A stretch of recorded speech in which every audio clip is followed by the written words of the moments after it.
Hey guys, welcome to a brand new video to the channel. So in this video we're going to be continuing a little series we did a couple of weeks ago, and we're going to be looking at how I trained a certain skill to 120 and possibly 200 mil in the future.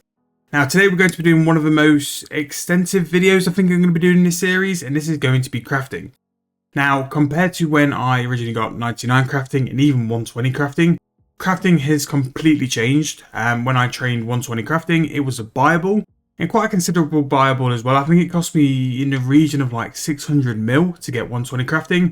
Whereas now you would pretty much want the opposite effect. Crafting is much more of a money making skill now. While we're going to talk about the methods I did and the methods I used, I will make sure to include all the other sort of forms of crafting which are going to make you profit now.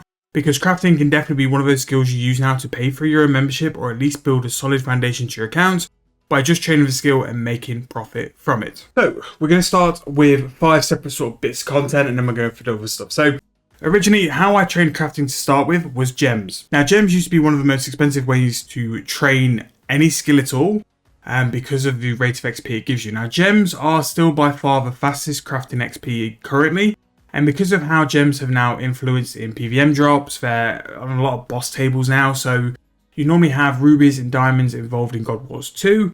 And then things like Dragonstones now are so heavily dropped in various forms of high tier PVM. Actually cutting gems nowadays isn't that much of a loss and is still considerable XP as well. Not only that, after gems have been crafted and they're now cut gems, they can be used in loads of forms of jewellery.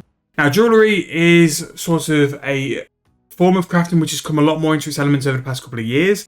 But due to invention and other things as well, the demand on gems and especially jewellery is massively increased. So crafting jewellery now is a lot more profitable than it used to be, and because of the little tweaks they've done with the mining smithing rework, especially doing gold bars at the furnace, it's a lot more streamlined and a lot easier to do, and is actually a really good profitable AFK method. Now if you haven't seen the video we did a couple of weeks ago, we did a very good video based on Dragonstones, and the sort of theory behind the Dragonstones would work with all the other gems. Now gems and crafting jewellery can also be highly profitable in free to play, and definitely a method I would recommend if you are looking to get down to free to play as well. It's AFK and it's nice and easy, and it's something you can just do in the meantime and earn a decent profit from it. Just because emerald jewellery is a lot lower than Dragonstone jewellery doesn't mean you can't pull the same sort of profits per jewellery, because you can, because people still need to use them as a whole anyway. So that's gems. Gems were, I'd probably say, about 20%, more so the early levels of my original like 99 crafting. And then there will probably be sort of the end 10 to 15 mil of the 120 crafting.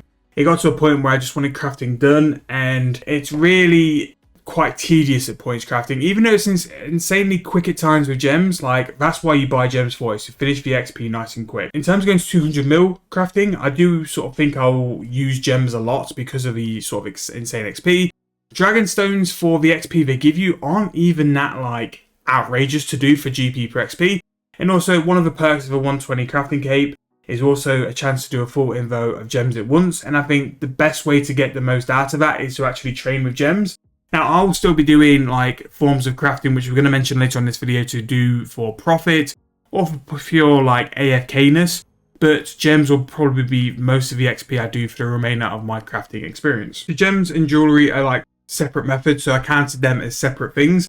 But they do go hand in hand, and especially when gems are low, like at the end of the double XP weekend, definitely look to pick them up because it will be highly profitable in the future. I always mention like Dragonstones, look at Dragonstones at the end of a double XP live, and then try and pick them up because they will be huge profits in the long run. So the next one is just sheer profit nowadays, and it's such a crazy way to like see how it's priced, and that is battle staffs. Battle staffs nowadays are just insane profits. Like battle staffs, you can average a good like 450k XP per hour, but due to their price now, like you can make some serious money, like just getting 99 crafting just by doing battle staffs. Now battle staffs currently are 4.4k each, and I'd say that's slightly higher than normal as well. But the way we're going to make serious profit is because things like fire orbs are so dirt cheap. Now a fire orb now is in the absolute gutter at a price of 132 GP each. So for 4.6k, you can pretty much make a fire battle staff. And once you've made that fire battle staff, You can then either sell it on the Grand Exchange, where you're going to make a decent profit, or you can also alch it yourself, or more importantly, you could put into your invention auto alcher. So we've just bought that. Roughly, we're going to be 4.8k. So 4.8k, we bought a battle staff, and we've just crafted that battle staff. So we've just turned that into 7k. Now, as you can see here, for buying that battle staff for 7k, you can alch it for 9.3. So if you put that in things like your invention machines, or if you wanted to alch yourself, it's just another way for you to make considerable more profit doing battle staffs. Now, battle staffs, the only one I would ever consider doing currently are the fire and earth, because the ore price is so low. Yes, you can get a little bit more XP with water and mainly air to a point, but the amount of extra GP you're going to make from doing the ones with the cheaper orbs just makes it unquestionable. Just do that instead. Now, you can sell it to the Grand Exchange and you will make more profit at the Grand Exchange. I would highly recommend to keep them and throw them into your auto alcher, because even if you buy a nature rune, you're still going to be making something like 1500 extra GP per battle staff by just having them in your auto alcher as well. And not only that, by crafting battle staffs, you'll never run out of alchers to throw into your auto alcher as well. And it's definitely something I've considered, is doing a couple thousand battle staffs every couple of weeks just to keep my auto alchers fed. Really good method, and you cannot sort of ignore the XP. You can still pull 450k XP with battle staffs per hour.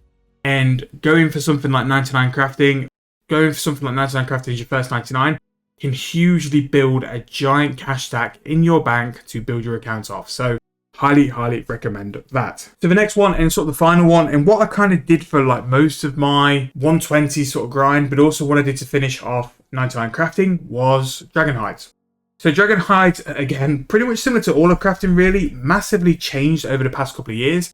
Dragonhide is really good XP, and the fact you've now got things like the portable crafter, which again, if it's viable, always use a portable crafter and always use a brooch of the gods if you've got one, and using the wasteless crafting perk from dungeoneering, you can save Dragonhide, which means you can make more and more profit from crafting now. But Dragonhide has tanked again because it's related to PVM drop tables, and like it just pumps Dragonhide into the actual game. Some dragon hides now are just so cheap that crafting is just profit. Like a green dragon hide in RS3 is 844 GP each, and a green dragon hide body still out for something like 4.8k, and you only need 3. So like for the price of 2.4k, you're doubling your money to make this into a body, and it's just crazy. It's not just green dragon leather either, blue, red, black. And to a point, Royal's very up and down, but like with Royal Dragonhide, you can still get like 450, 500k XP per hour, making profit. You can make something like 3 to 4 mil per hour of Royal Dragonhide bodies and still get enormous XP per hour, which is just crazy. So that's the blue Dragonhide leather. Again, it's got a slightly higher out price, but 1.1k for that. Red has always been weird because no one really kills like red dragons, but there's 1.5k. Black Dragonhide, I think he's on a couple more drop tables. That's under 2k. Again, like it's just so cheap.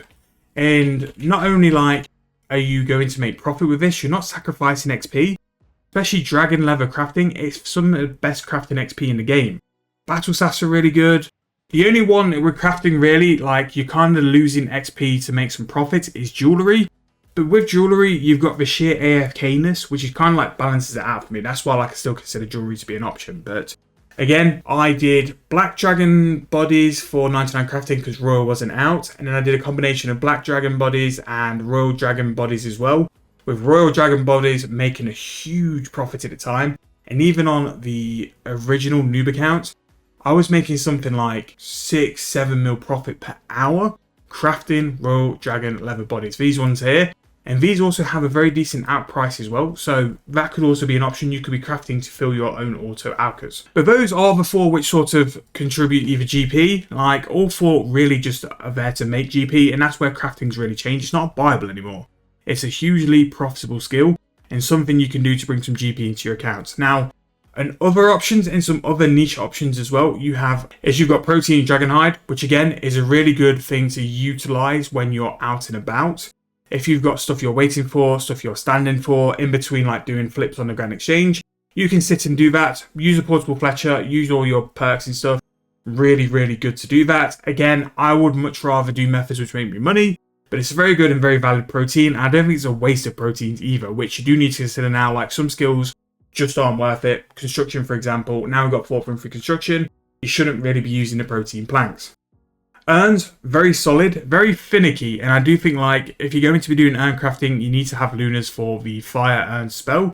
But again, hugely profitable, decent, and pretty good XP as well. Not quite the level of battle stats or dragon hides, but still a very solid way to do some crafting. And you also have the robust flasks, so we've got the potion flask and the crystal flasks as well. They're dailies, but they're also very good ways to throw in some extra crafting as well. And then finally, just for some items which are very beneficial to crafting, I did mention the Wasteless crafting perk, which you can buy with engineering tokens, which saves crafting resources. We have the Artisan's outfit, which you can buy on a double XP store currently. So if you haven't got it, make sure to get it. It can give you something like a plus 6% crafting boost. Very worthwhile.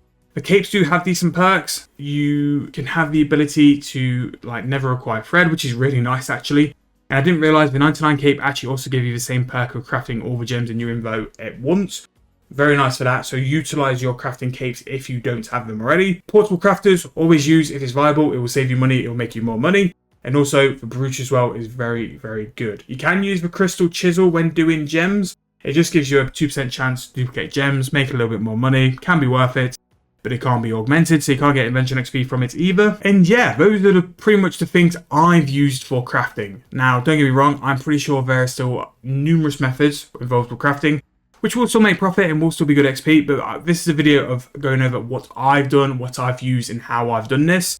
And all of these methods are valid to build your account up, whether to get a X amount of GP for whatever sort of purchase you want to do, whether you want to pay for your membership, or whether you just want to train your account to get to a certain level. This can fund that because it's just sheer profit now from crafting, and it's a really good skill to get into quite early on. But that is going to be the end of this video. If I have missed anything, please let me know. I've tried to be a bit more thorough with this to make sure it's all there. But these are all the methods I've used for 120 crafting. There will be stuff I've missed off, like I've said before, but I've not done those methods to do my crafting training. So let me know in the comments if I've missed anything off. If you've enjoyed the video, please make sure to give me a like, subscribe to the channel, and I'll see you guys very soon in the next video.